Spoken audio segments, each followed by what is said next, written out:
அனைவருக்கும் வணக்கம். தெய்வீக பலன்கள் சேனல் சார்பாக தங்களை அன்புடன் வரவேற்கிறோம். இன்று நம் காணொளியில் காண விரும்புவது மிரட்டும் மர்மங்கள் நிறைந்த 3000 ஆண்டுகள் பழமை வாய்ந்த நீர்புதூர் பரம்பொருள் சிவபெருமான் ஆலயம் சிறப்புகளை பற்றி இந்த காணொளியில் பார்க்கலாம். வாருங்கள் காணொளிக்கு செல்லலாம். மறக்காமல் ஒரு சப்ஸ்கிரைப் செய்யவும். கேரள மாவட்டத்தில் உள்ள நீர்புதூர் பரம்பொருள் சிவபெருமான் கோயில் 3000 ஆண்டுகள் பழமை வாய்ந்த சிறப்புமிக்க கோவிலாகும். இந்த ஆலயமானது அறிவியலுக்கும் சவாலாகவும் மர்மங்கள் நிறைந்ததாகவும் தென்படுகிறது. நீர்புதூர் பரம்பொருள் சிவபெருமான் கோவிலில் சிவலிங்கம் எப்படி உருவானது என்று எவருக்குமே இன்று வரை தெரியவில்லை. இந்த லிங்கம் சுயம்புவாக எவ்வாறு உருவாகியிருக்கும் என்ற மர்மமும் இன்று வரை தீர்க்க முடியாத ஒரு மர்ம முடிச்சாகவே இருக்கிறது. இந்த சுயம்புலிங்கம் எப்போதும் நீரால் சூழப்பட்டுள்ளது. இந்த தலத்தில் பற்றியும் அதன் கருவறை பற்றியும் பல ஆய்வுகளை மேற்கொண்டு விஞ்ஞானிகளுக்கும் ஆராய்ச்சியாளர்களுக்கும் அது தீர்க்கப்படாத மர்மமாகவே இன்றளவு இருக்கிறது. இந்த கோவிலில் நீர் சூழ்ந்த அமைப்பின் காரணமாக அது உலக புகழ் பெற்றுள்ளது. ஆண்டுதோறும் வரும் ஏராளமான சுற்றுலா பயணிகள் கோவிலின் அமைப்பை கண்டு வியந்து கொண்டு இருக்கிறார்கள். வழக்கமாக பூமியில் எந்த ஒரு பொருளின் தோற்றத்தையும் வடிவத்தையும் அறிவியல் முறையில் பகுப்பாய்வு செய்து அது உருவான விதத்தை கண்டறிய முடியும் என்கிறார்கள் ஆய்வாளர்கள். சுயம்புவாக உருவான இந்த சிவலிங்கம் பற்றி எந்த ஒரு தகவலும் விஞ்ஞானிகளால் கண்டறியவே முடியவில்லை என்பது வியப்புக்குரியவாக இருக்கிறது. விஞ்ஞானிகளால் கண்டறியப்பட முடியவில்லை. உள்ளூர் மக்களின் தகவல்படியும் இந்த சிவலிங்கத்திற்கான தெளிவான வரலாறு இல்லை. ஆண்டு முழுவதும் இந்த தலத்தில் சிவலிங்கத்தில் தண்ணீர் சூழப்பட்டுள்ளது. இந்த கோவிலில் உள்ள நீர் ஆதாரமும் ஒரு மர்மமாக இருக்கிறது. மழை காலங்களில் மட்டுமல்ல, கோடை காலத்திலும் கூட ஆண்டு முழுவதும் இந்த கோவில் சிவலிங்கத்தை சுற்றி நீர் நிரம்பி இருக்கும். இந்த தொடர்ச்சியான தண்ணீர் இருப்பு புவியியலாளர்களை குழப்பத்தில் ஆழ்த்தியுள்ளது. இந்த நீர் எங்கிருந்து வருகிறது என்பதற்கு எந்த அறிவியல் ஆதாரமும் இன்று வரை கண்டறிய முடியவில்லை. இந்த கோவில், அதாவது இந்த தலத்தில் உள்ள நீர் பாவத்தென்று அழைக்கப்படுகிறது. இந்த நீர் நோய் நொடிகளை குணப்படுத்துகிறது என பக்தர்கள், உள்ளூர் மக்கள் நம்புகிறார்கள். இந்த தண்ணீர் ஆரோக்கியத்திற்கான நன்மை பயக்கும் சில கனிம மூலங்கள் உள்ளன. அதனால் இந்த நீர் மருத்துவ நீர் என்றும் மக்களால் அழைக்கப்படுகிறது. நீர்புதூர் பரம்பொருள் சிவபெருமான் கோவிலில் கட்டடக்கலை அமைப்பு கூட ஒரு மர்மமாகும். அதன் அமைப்பு கட்டடக்கலை மற்றும் வானியல் விதிகள் அடிப்படையாக கொண்டுள்ளது. இன்றைய நவீன கருவிகளை கொண்டு இப்போது தலங்களை முழுமையாக அளவிட முடியாது. அதன் கருவறையின் கட்டுமானம், அதன் வெப்பநிலை மற்றும் அதற்குரிய நிலவும் மர்மங்கள் சக்தி புரிந்து கொள்ள பல முயற்சிகள் செய்ய மேற்கொள்ளப்பட்டுள்ள, ஆனால் குறிப்பிட்ட முடிவுக்கு கொண்டு வர முடியவில்லை. பக்தர்களின் எண்ணப்படி பல விஞ்ஞானிகள் கருவறைக்குள் சென்றபோது ஒரு அசாதாரண சக்தி இருப்பதை உணர்ந்து கொண்டுள்ளனர். இந்த பழமையான மர்மம் நிறைந்த கோவிலுக்குள் செல்ல பக்தர்கள் நாள்தோறும் படையெடுக்கின்றனர். நீர்புதூர் மகாதேவர் கோவிலை அடைவது மிகவும் எளிது.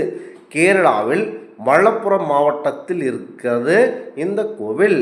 தமிழ்நாட்டிலிருந்து கொச்சின் அல்லது திருவனந்தபுரம் வரை விமானம் அல்லது ரயில் பயணம் செய்து அங்கிருந்து மலப்புரத்திற்கு பேருந்து மூலம் செல்லலாம். மலப்புரத்தில் இருந்து பேருந்து அல்லது டாக்ஸி மூலமும் நீர்புதூர் கிராமத்தை அடைந்து விடலாம். மிக எளிதாக இந்த கோவிலை அடைந்து பரம்பொருள் சிவபெருமானுடைய அருளை பெற கண்டிப்பாக இங்கே சென்று விளையாடலாம். கைலாயத்தில் ஒரு சமயம் முக்கியமாக பார்வதி தேவி விளையாடி கொண்டிருந்த போது அப்போது பார்வதி தேவிக்கு ஒரு சந்தேகம் தோன்றியது. அந்த கைலைநாதன் பரம்பொருள் சிவபெருமானிடம் கண்டிப்பாக தீர்க்க வேண்டும் என நிகழ்த்தினார். முக்கியமாக, அதாவது மக்கள் கங்கையில் நீராடினால் அவளது பாவம் போய்விடும் என்று நீராடுகிறார்களே, அவர்களின் அனைத்து பாவங்களும் போய்விடுமா என்று அந்த கேள்வி கேட்கப்பட்டது. அது தனது பதிலை சிவபெருமான் அவர்கள் என்ன செய்கிறார் என்றால், அந்த இடத்தில் முக்கியமாக அதற்கு சிவபெருமான் திருவாளை நடத்தி காட்ட எண்ணி பார்வதி என்ன செய்ய வேண்டும் என்பதை கூறினார். அதன்படி சிவபெருமான் வயதான ஒரு ரிஷி போலவும் பார்வதி தேவி ரிஷி பத்தினியாகவும் மாறினார்கள்.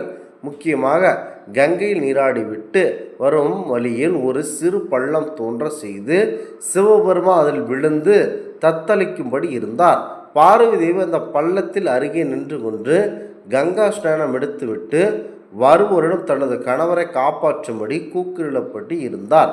இதன்படி இருவரும் ஏற்கனவே தங்கள் பேசிக்கொண்டபடி நாடகத்தை அரங்கேற்றினர்.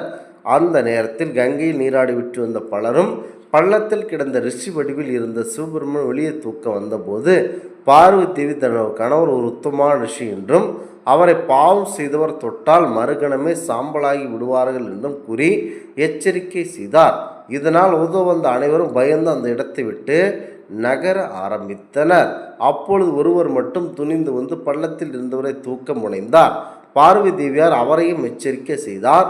ஆனால் அவர் தான் இப்பொழுதுதான் கங்கையில் நீராடி விட்டு வருவதாகவும் தன்னுடைய பாவங்கள் எல்லாம் கங்கையில் கரைந்து விட்டன என்று கூறியபடி அவரை தூக்க பள்ளத்தில் இறங்கினார்.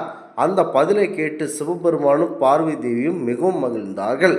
கங்கையில் நீராடிவிட்ட அனைவரிலும் அவரே ஒருவர் உண்மையான பக்தர் என்று அவரது செய்கையின் மூலம் திருப்தி கொண்டார்கள்.